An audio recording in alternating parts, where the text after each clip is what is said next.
दोस्तों, आज हम आपको समद्विबाहु त्रिभुज के बारे में बताएंगे। त्रिभुज के बारे में जो हम पढ़ाए थे वो हम कुछ आपको पिछले भाग में पढ़ा चुके हैं। आज हम लोग पढ़ेंगे। देखिए, हम आपको इससे पिछले भाग में पढ़ा चुके हैं।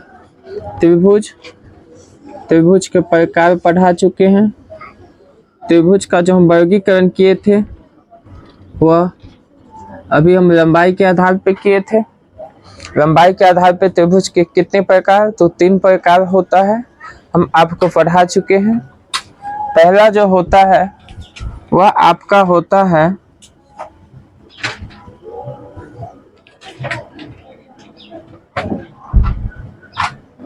हम पहला पढ़ाए हैं आपको समबाहु त्रिभुज।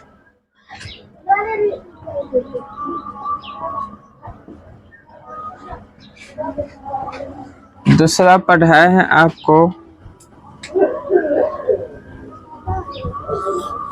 समद्विबाहु त्रिभुज।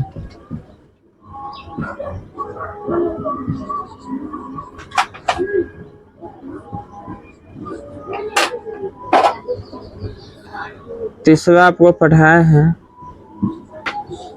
विषम बाहु त्रिभुज, जिसमें हम समबाहु त्रिभुज पढ़ चुके हैं। अब हम लोग पढ़ेंगे समद्विबाहु त्रिभुज। तो देखिए, दूसरा है समद्विबाहु त्रिभुज।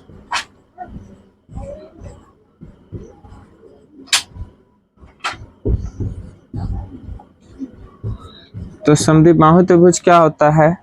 नाम से स्पष्ट, सम माने बराबर,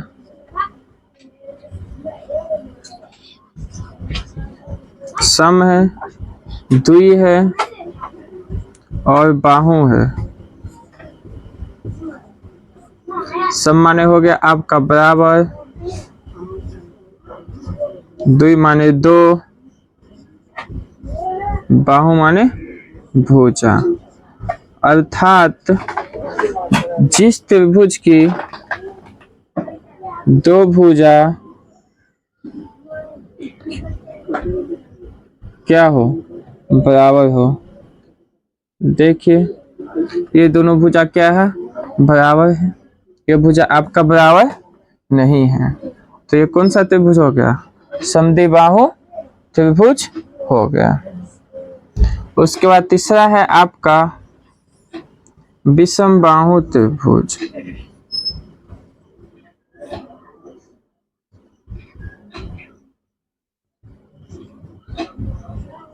विषम बाहु त्रिभुज, विषम यानी कि जिसकी कोई भुजा क्या हो, बराबर नहीं हो।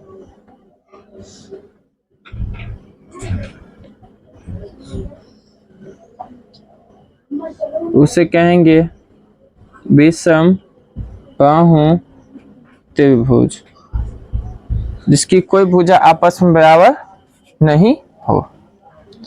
इसके बाद अब दोस्तों, आपको हम लंबाई के आधार पर पढ़ा चुके हैं। अब देखिए, अब हम लोग पढ़ेंगे कोण के आधार पर त्रिभुज के प्रकार। त्रिभुज के प्रकार, तो कोण के आधार पर त्रिभुज 3 प्रकार के होते हैं। पहला होता है न्यून कोण त्रिभुज,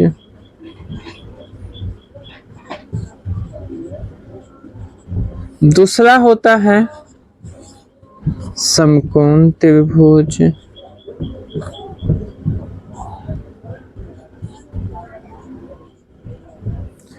तीसरा है आपका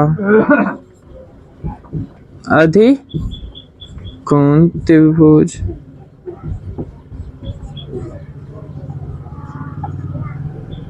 अब हम तीनों को एक एक करके देखेंगे।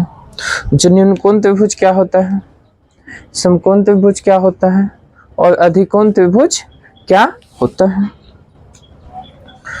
तो जिन कोणों का माप क्या हो, 90 से कम हो, 90 डिग्री से क्या हो, 90 डिग्री से कम हो, 90 डिग्री से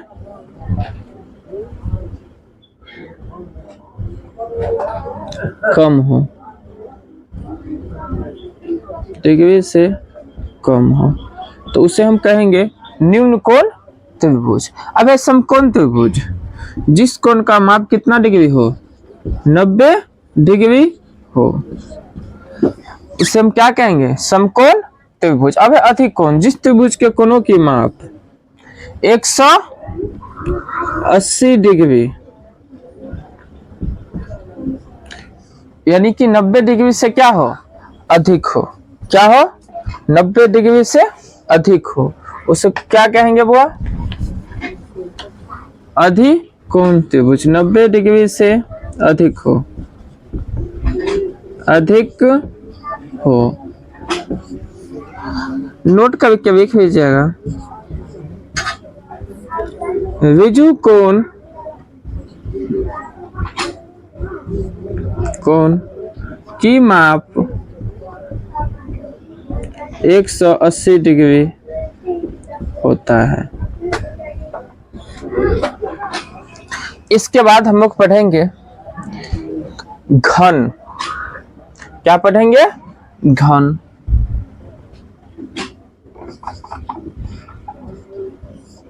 घन जो होता है वह दो वर्गाकार सतहों को मिला के बनाया जाता है।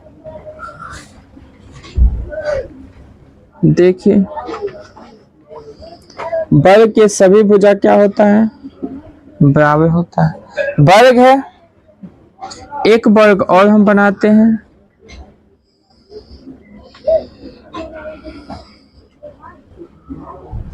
ये वर्ग है, दो वर्ग है, इस दोनों वर्ग को हम जोड़ देंगे।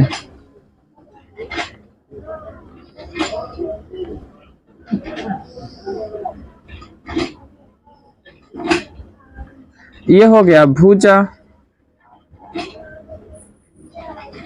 ये शीर्ष A B C D E F G, ये आपका हो गया भुजा।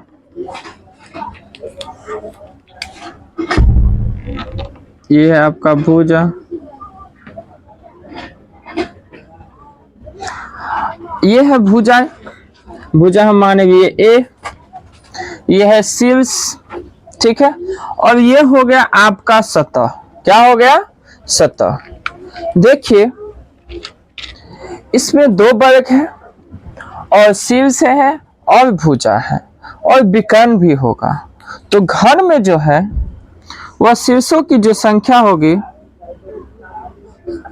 कुल शीर्ष की संख्या वो कितना होगा, देखिए 1 2 3 4 5 6 7 8, कितना होगा, 8। अब है कुल किनारों की संख्या, कुल किनारा कहें या भुजा कहें, किनारा की संख्या। अब किनारा गिनिए, देखिए 1 2 3 4 5 6 7 8 9 10 11 एक कितना हो गया, 12। अब कुल सतहों की संख्या, सतह की संख्या 6 है, कितना है, 6। कुल विकर्णों की संख्या,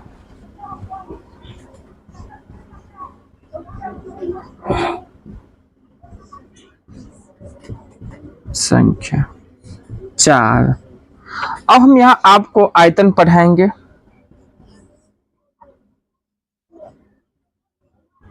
घन का आयतन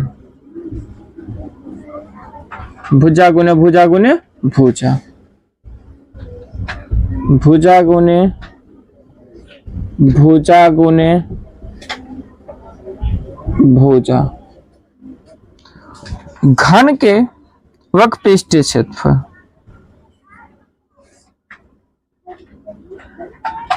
घन के वक्रपृष्ठीय क्षेत्रफल 4 गुने भुजा स्क्वायर।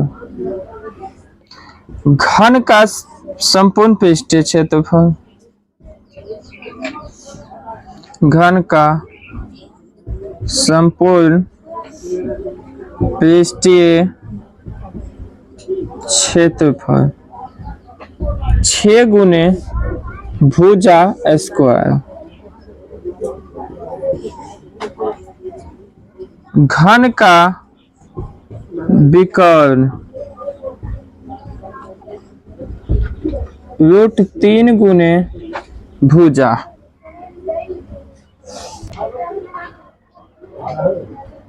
अब हम आपको पढ़ाएंगे घनाभ। घनाभ देखिए, घनाभ क्या होता है? इसमें दो आयताकार यानी कि दो आयत को जब आपस में जोड़ दिया जाता है तो घनाभ का क्या होता है? निर्माण होता है।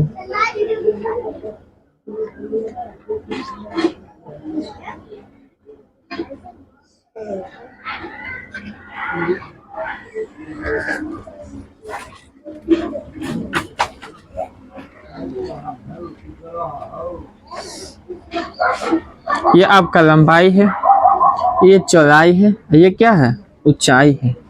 घनाभ में 3 बात होता है, लंबाई, चौड़ाई और ऊंचाई होता है।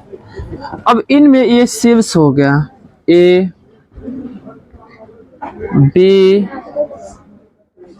सी D E F G H, ये आपका किनारा हो गया यानी कि भुजा हो गया, और ये आपका क्या हो गया? सतह हो गया। तो इसमें घनाभ में कुल शीर्षों की संख्या 8 होगा। कुल सतह की संख्या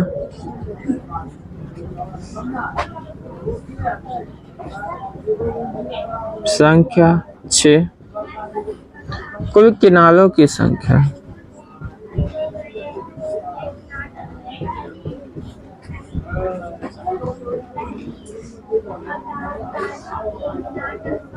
12। कुल विकर्णों की संख्या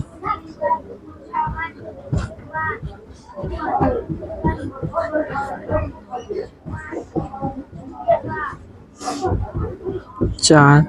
अब यहाँ सूत्र पढ़ेंगे। अब घनाभ का आयतन,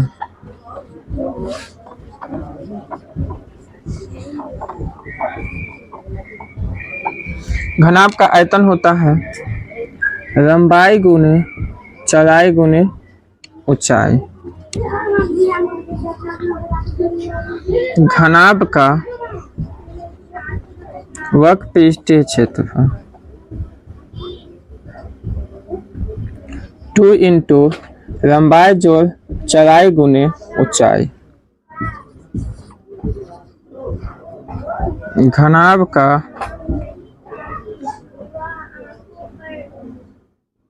संपूर्ण पृष्ठीय क्षेत्रफल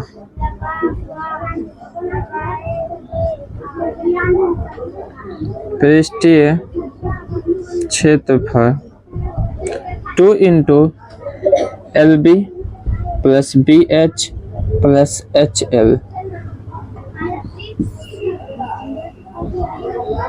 घनाभ का विकर्ण रुटंडर लंबाई स्क्वायर जो चौड़ाई स्क्वायर जो ऊंचाई स्क्वायर। अब दोस्तों आप देखिए, आपको हम अभी बेलन पढ़ाने जा रहे हैं, बेलन, और आपको यहीं पे पढ़ाएंगे हम शंकु। तो बेलन जो होता है वह बेलनाकार आकार का होता है। ये बेलन का आधार हो गया,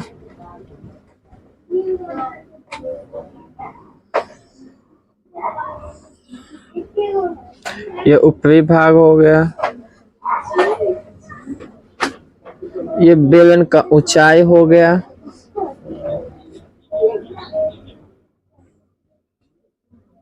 ऊंचाई हम मानवी h, ये इनका आधार यानी कि त्रिज्या हो गया आपका r। तो हम बेलन में पढ़ेंगे ऊंचाई होता है और त्रिज्या, इसमें दो बात होती है। h आपका हो गया ऊंचाई, r हो गया रेडियस यानी कि त्रिज्या। अब हमें इसमें दो ही बात है, तो हम सबसे पहले पढ़ेंगे बेलन का आयतन। क्या होता है? पाई r स्क्वायर h। बेलन का वक्रपृष्ठीय क्षेत्रफल, बेलन का वक्रपृष्ठीय क्षेत्रफल 2 पाई r h। बेलन का कोई पृष्ठीय क्षेत्रफल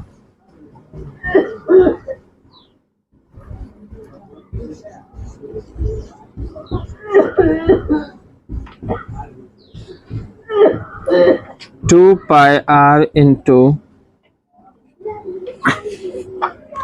2 पाई r इंटू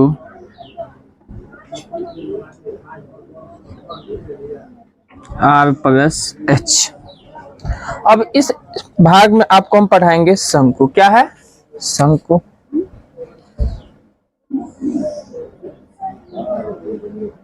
आपका शंकु, तो शंकु जो होता है वह एक टोपी के आकार का होता है। जैसे आप लोग होली में पहनते हैं टोपी, ये टोपी है जिसको जोकर का टोपी भी कहते हैं हम लोग। देखिए, ये इनका आधार हो गया, ये आपका ऊंचाई हो गया,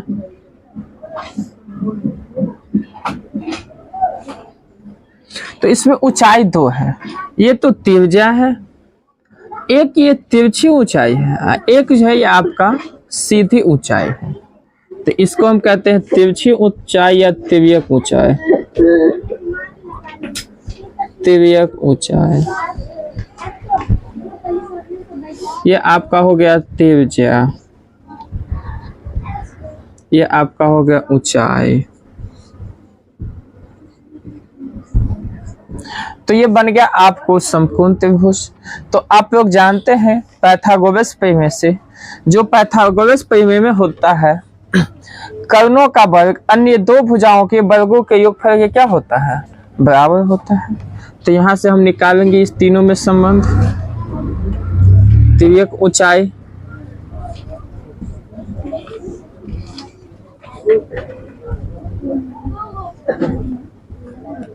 जिसको एल से हम दर्शाते हैं रुटंडर h स्क्वायर जोड़ r स्क्वायर। दूसरा आपका होगा ऊंचाई बराबर रुटंडर l square minus r square. तीसरा है आपका त्रिज्या बराबर रुटंडर l square minus h square. अब हम लोग यहाँ पढ़ेंगे शंकु का आयतन। शंकु का आयतन, यह बेलन जो होता है उसका 1/3 भाग होता है, 1/3 pi r square h। 1/3 pi R square H. शंकु का वक्रपृष्ठीय क्षेत्रफल, वक्रपृष्ठीय क्षेत्रफल पाई आर एल। शंकु का संपूर्ण पृष्ठीय क्षेत्रफल,